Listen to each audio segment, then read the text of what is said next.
What's up guys, Sal here, and today we're going to be talking about Titanfall. The game launches in just a few days. We are oh so close to this game, and I can't tell you how excited I am. So at this video, I'm just going to give you kind of a brief overview of pretty much all of the things that have changed with the game from the beta, and all of the new information that we had. This is going to be a very brief overview that I'm going to try and touch on pretty much everything, so you know pretty much everything that you will want to know coming into the launch of Titanfall. So the first thing I want to talk about is the addition of the Seasons Pass to Titanfall.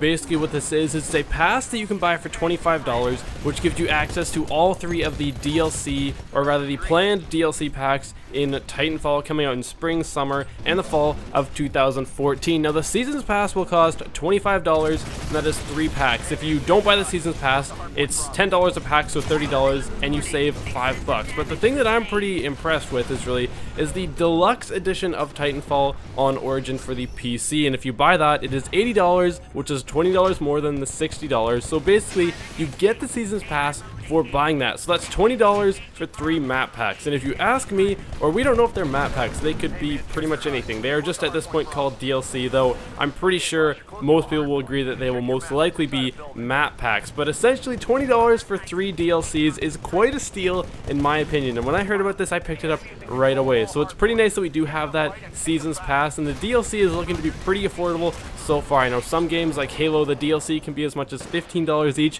which adds up, and it is expensive, so it is nice to see that we are having that affordable DLC. And we will also be getting some free DLC, just some things that they want to add to the game. I imagine things like private matchmaking, if they are not in the game. That's the kind of thing that we will expect to see with the free DLC with Titanfall. Now we also know a little bit more about the 3 basic chassis that we will have for our Titans in Titanfall. Now the first one is the Atlas Titan chassis, and this one was the one that we had in the Titanfall beta, so a lot of us know this one. We use this one. It has 2 dash bars, it has its damage boost ability.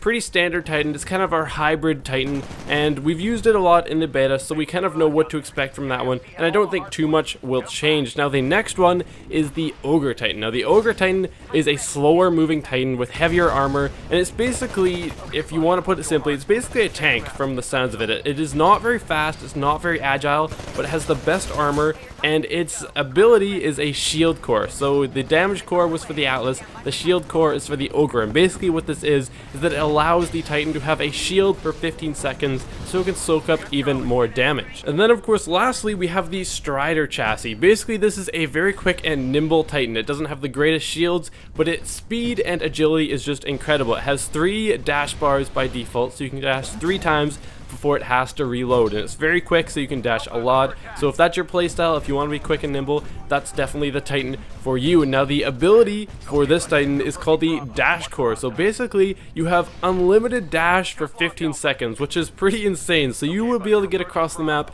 very quickly in this Titan. Now it's going to be interesting to see how these 3 Titans interact, because it's kind of hard to see which one will be the clear choice, because damage is good, shields are also good, dash being quick is also very good. So it's going to be interesting to see how these 3 Titans work together, and which one will kind of come out ahead of the pack, or if they will all really come down to personal preference. So I'm really interested to see as to how these Titans will interact in the battlefield, and I think it's going to be really cool to have just this clear variety between the Titans. They're not all going to be very similar. They're going to have definite advantages and disadvantages between each other. Now we also know a lot more about the Titan weapons and the pilot weapons that will be available in the final release of the game. On Titanfall's website, they have released a list and a little description about all of the weapons that they have released to us, though there will be more coming out with the final release of the game. So for sure, we know we will have at least 15 pilot weapons and 6 Titan weapons, and as I said, there will be more as outlined on their website. So there's going to be a link in the description down below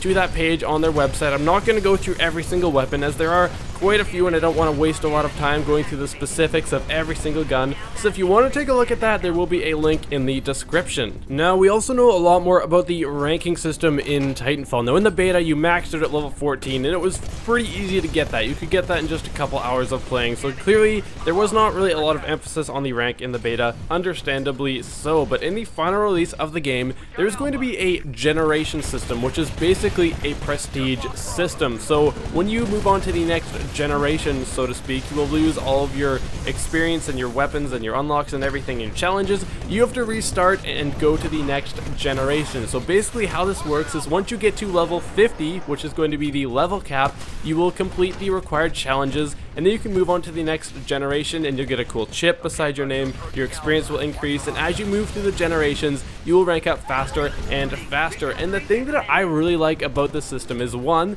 that it is going to be a fairly large system, so it will take a while to get to the max level, hopefully, assuming you have to get to level 50 10 times. I imagine that won't be the kind of thing you can just do overnight. And secondly, the thing that I am pretty stoked about with this is that you need to complete challenges, specific challenges for each generation before you can move on. And the thing about these challenges, I haven't seen all of them, but I've heard from some of them that they look to be fairly challenging, which is actually good. You know, a challenging challenge, who would have thought? And which is good about this is that it will actually take some skill to kind of move on to the generations, hopefully. But then again, this might just evolve into just boosting your generations, which it's bound to happen. I'm sure it will happen. But I think it's cool that it's not just an experience grind, and that you do actually have to complete some things that require a small, if not a large amount of skill. So guys, this has been Titanfall and most of the things we know about it heading into launch. So guys, remember, if you have found this video helpful, be sure to hit that like button. I do really appreciate that. And if you want to see more Titanfall content in the future,